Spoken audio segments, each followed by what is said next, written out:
You are being lied to by the fitness industry. Underneath the smiling faces, the bright clothing, and attractive influencers is a world of distortion, misdirection, and fraud. It's pulling young people into a dangerous world they can't escape from and having permanent damage on our brains. There are plenty of good reasons to exercise. It is arguably the best way to make yourself stronger, healthier, and to live longer. And the benefits for your brain are just as big. But with almost $100 billion on the table, fitness has been taken over by companies who profit by keeping you vulnerable.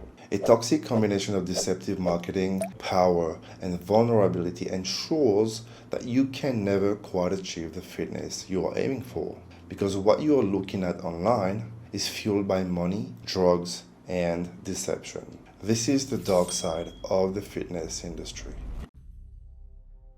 Social media is not reality. The difference that lighting, editing, and even angles make to an image is enormous. It artificially represents people's lives. And when you look in the mirror to see something very different, it leads to depression among users. Scrolling through your phone, the pictures feel very real. So you can't really help but compare yourself. Along with that, your Instagram feed will bombard you with inspirational quotes, achievements, and messages that tell you it's all in your hands, making it that much harder to talk about. Certification is very important. When you're in training, you have to go to school to understand kinesiology. So it's hard to tell just because someone looks amazing doesn't necessarily mean they know what they're talking about. It's just like if someone was wearing a doctor's outfit on Halloween doesn't mean they're a doctor. Each person varies in their response to exercise, right? Which is why it's important to find a personalized training program. But on social media, not all body types get the same representation. That's why body positivity has emerged to fight against conventional standards and attractiveness on social media. It pushes back against harmful body shaming or fat phobia. Superstar Lizzo, known for uplifting millions of fans, confidently posing naked for an album cover and Instagramming her curves in bikini photos. This too, though, comes with some risks. The body positivity movement has been accused of generating the same outcomes as toxic positivity. It reinforces how important appearance is. There are some mental health benefits to body positivity, especially for young women using social media, but these may be accompanied by negative health effects in the long term.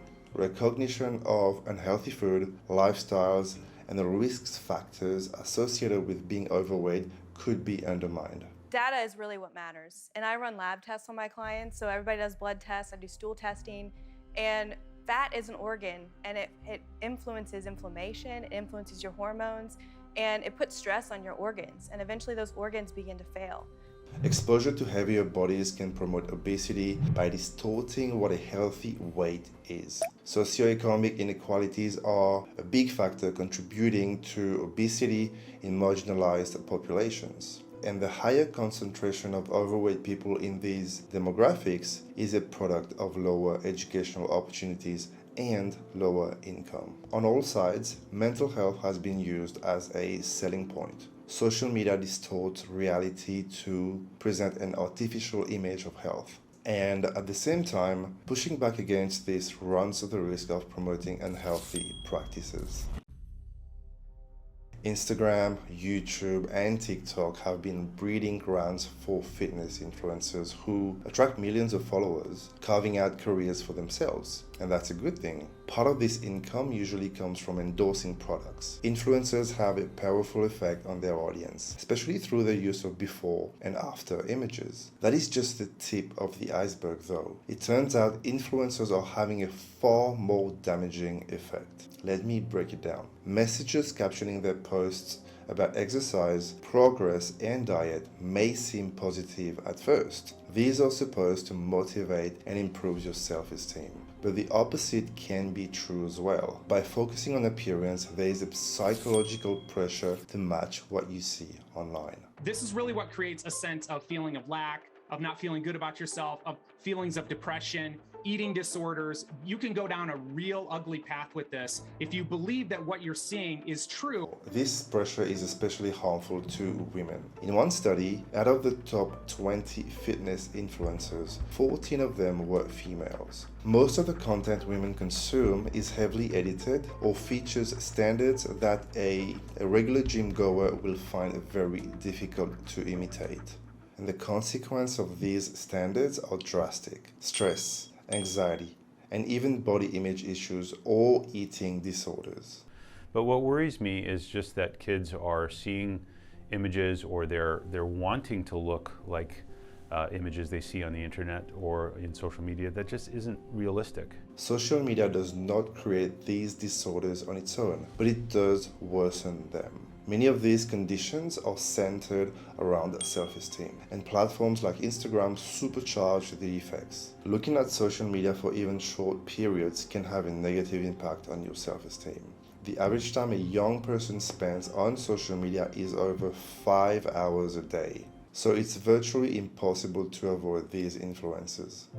I have definitely been emotionally affected by social media, maybe even depressed, but it's hard to say which causes what sometimes. People are now flocking to gyms in record numbers, and that's a very good thing. For both physical and mental health, regular exercise is arguably the best thing you can do. Lifting weights tends to be more effective for depression, whereas types of exercise such as yoga and Pilates seem to be more effective for anxiety. Gyms can provide a community, a safe space, and social motivation. But there are extreme cases where gym goers have gone too far. One survey found that 3 out of 4 center employees at some point suspected one of their clients of suffering from an eating disorder or excessively exercising, overtraining, and other times they pay the ultimate price. Earlier this year, the well-known bodybuilder influencer Justin Vicky died while working out one day at the Paradise Gym in Bali. Justin fell forwards while squatting 400 pounds of weights, which landed on his neck. The pressure of the weight broke his neck and compressed vital nerves. After an emergency surgery, Justin slipped into a coma and died. Fitness personalities are willing to go to drastic lengths to achieve the perfect body. This leads to obsession and self-esteem problems. Plus, it is only influencing more people to go down the same road. But while mental health is a huge danger in the fitness industry, there's a much darker one, and it's an open secret: drugs. Things aren't always as they seem, and hiding behind the perfect bodies on Instagram is one dirty secret. Trainers working in the fitness industry have lifted the lid on the influencing world, revealing that many popular personalities are routinely using steroids. One nutritionist estimates that at least half of the fitness influencers he sees online are taking performance-enhancing drugs, which come in many forms. Your run-of-the-mill supplement from any website, and I don't even know what I'm buying, and I can buy it. I can just click add to cart, and there you go, steroids. Human growth hormone, insulin, and testosterone are often used alongside steroids. The incentive is bigger now than it's ever been. On social media, influencers can make lucrative deals selling diet and workout plans when behind the scenes, and the results all come from drugs. One of the most common is anabolic androgenic steroids, which speeds up recovery time and boosts muscle growth. Steroids can and are used in safe ways for a variety of purposes, but unsupervised and excessive, the long-term impacts can be devastating. Steroid users often have higher blood pressure, high bad cholesterol, and hardened coronary arteries that put them at a high risk of heart attacks. One of the most influential bodybuilder influencers of this century, Aziz Shavashian, better known as Diz, died at the age of 22, and it's widely thought that it was related to steroid use. A well-known Sydney bodybuilder has died after collapsing in a sauna in Thailand. Doctors say the 23-year-old had an undiagnosed heart condition but some say a growing obsession with body image is dangerous. Although Ziz strongly denied it, his brother was charged with possession of anabolic steroids before his death from a heart attack in Thailand. Ziz is just one of many influencers who have died early. Another very well-known bodybuilder, Joe Lindner, died this year at just 30 years old. He had amassed over 10 million followers under the handle Joe Statics. He died from an aneurysm. Lindner has openly admitted to using steroids in the past, but he has warned others about the dangers too, knowing that many young gym goers are at risk. I've tried different dosages. Like the highest kind of test that I ever ran was 750. Yeah. 750, and like I did never use one single compound more than 600 milligrams or like 700 milligrams of test, and then make the craziest cycle that I probably did was that stupid coach back in the days also who put me on 100 milligrams of prop and 100 milligrams of tren every day. So that adds up like 700. Yeah. Damn. That was a sick cycle, man. Yeah, A string of deaths led Arnold Schwarzenegger to call bodybuilding the most dangerous sport in the world. He pointed out that 14 athletes have died in the past decade, which is more deaths than in MMA. And it's mainly men who make up 98% of all steroid users. The pressure to gain and maintain muscle mass is much higher, leading to what experts called as muscle dysmorphia or bigorexia. People with muscle dysmorphia have a belief or a perception that their body is too small or scrawny, that they're not muscular enough, and they have a very strong desire to become bigger. Roughly 1 in 50 people in the United States have been diagnosed with body dysmorphic disorder, and it affects just as many men as women.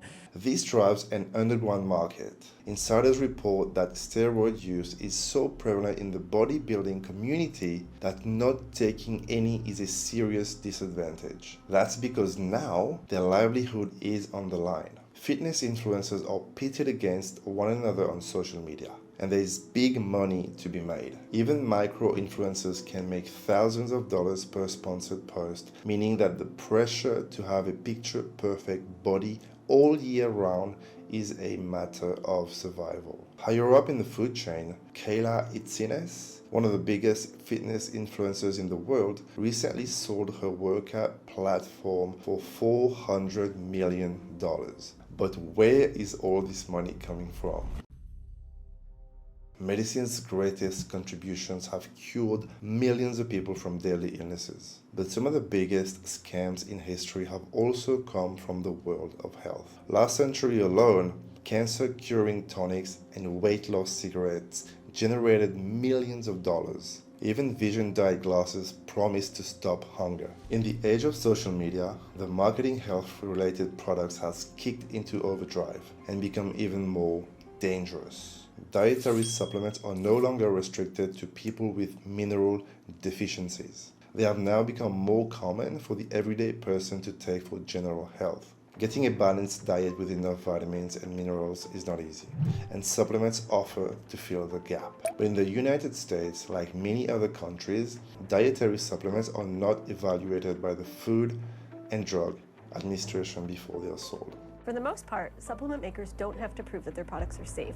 They don't have to prove that they work as advertised, and they don't have to prove that the packages contain what the labels say that they do. This is why USADA warns that supplements could contain impure, contaminated, and potentially dangerous or illegal substances inside. This has made the industry a wild west of products. Companies exploit vague language and legal loopholes to promise benefits that are not backed by science. Instead of promising to cure illnesses, supplements avoid penalties by offering to enhance or boost certain bodily functions. Just because something is deemed natural or it says natural on the bottle, it doesn't mean that it's safe. Most regulatory bodies simply do not have the resources to police the thousands of supplements entering the market every year.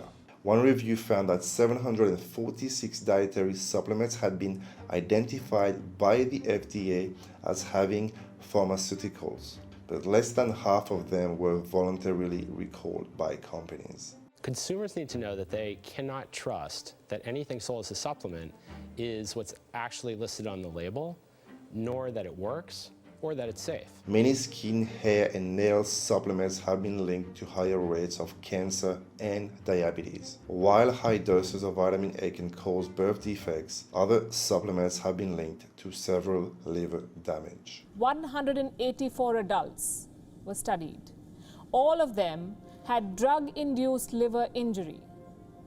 Herbal and dietary supplements were responsible for 47% of these cases. Between 2018 and 2020, 10 out of 19 patients who suffered liver injury did so because of these supplements. Supplement companies are running rampant at the expense of our health. Over the past 3 decades, the value of the supplement market has grown from $5 billion to around $50 billion. Health organizations around the world have been powerless to stop the rapidly growing supplements. And with money, advertising, and social media on their side, health companies are making billions of dollars from our desire to get enough of the right vitamins and minerals. And they are harnessing technology to build a profile for each and every consumer.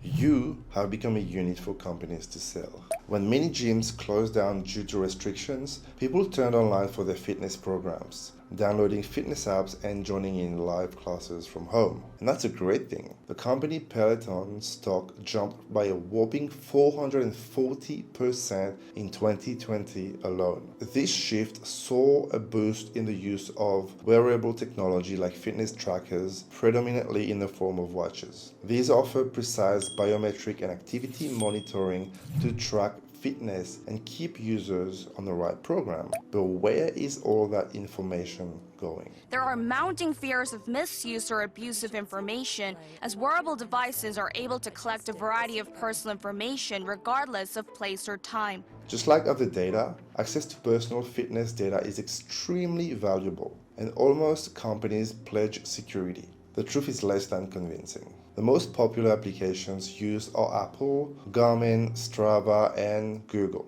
Fitbit, which is owned by Google, has been attacked by cyber criminals who gained access to users' GPS history, sleep schedule, and other data points. And in 2018, MyFitnessPal, an application run by Under Armour, recorded one of the biggest data breaches ever. There's been a massive data breach involving a popular fitness app. Under Armour says the security breach affects 150 million users of its MyFitnessPal app.